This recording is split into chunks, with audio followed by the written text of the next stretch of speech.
Good morning, valued board members.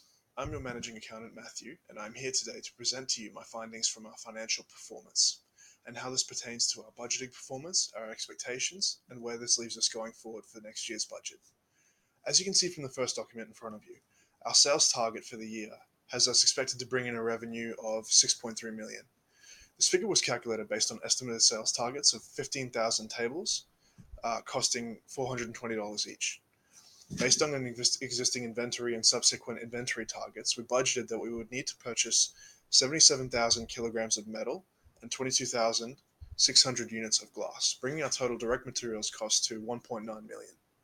We also budgeted based on an expected labor cost of $30 an hour and at 3 hours ahead required to complete a single table, that the direct labor cost for the year would cost us 1.44 million. This totals our direct costs to 3.34 million. Now, as you can see from the summary on the first page of the second document, we were short on sales targets by 1,000 tables and therefore lost revenue of around $560,000.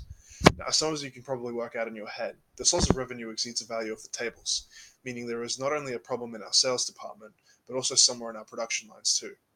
What I will endeavor to do for you is break down the numbers and explain where exactly in the production we are experiencing setbacks and potentially what can be done about it. To begin, at its core, we seem to be pricing our product far too high. According to the variance results from our sales price, we have been selling the product at $10 below our budgeted sales price. Despite this, we were still short of our sales target by 1,000 units. Using the actual costs associated and making the assumption that we could still meet our sales target for 1,000 units more than this past year, we could generate an extra $110,000 in profit by reducing the price of goods down to, say, $390 a table. I've highlighted these figures in the summary in yellow. This is still kind of generous, however. $390 is not that much down from $410. So if we can reduce costs, we should, which comes to our next bit. Because now we're going to move on to our direct materials and labor costs. Overall, the price variance of materials is not much to be alarmed about.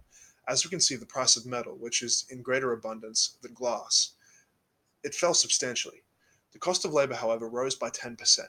If there is something we can do here to investigate why we are paying our direct labor force 10% more than we budgeted, this might be worth looking into. However, moving forward, based on the laws and assumptions of sticky wages and how difficult can be to reduce hourly rates at a workplace, we should in future be budgeting using the new rate going forward and expecting the price of labor, and not expecting the price of labor, I should say, to drop.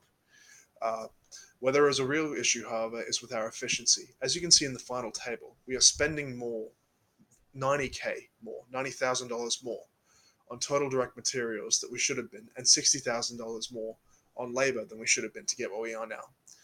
With regard to direct materials, if our beginning estimates were confident, then perhaps we should be looking at efficiency procedures to better utilize the direct material available to us. And as for labor, it might be an option to bring in strategies that might incentivize our workers to meet more desired levels of output. So to quickly summarize, our market performance suggests we are overpricing our tables, and we are not utilizing our materials or labor to the best of its ability. These two issues will go hand in hand, and if we are able to reduce our costs, it will help to reduce our price.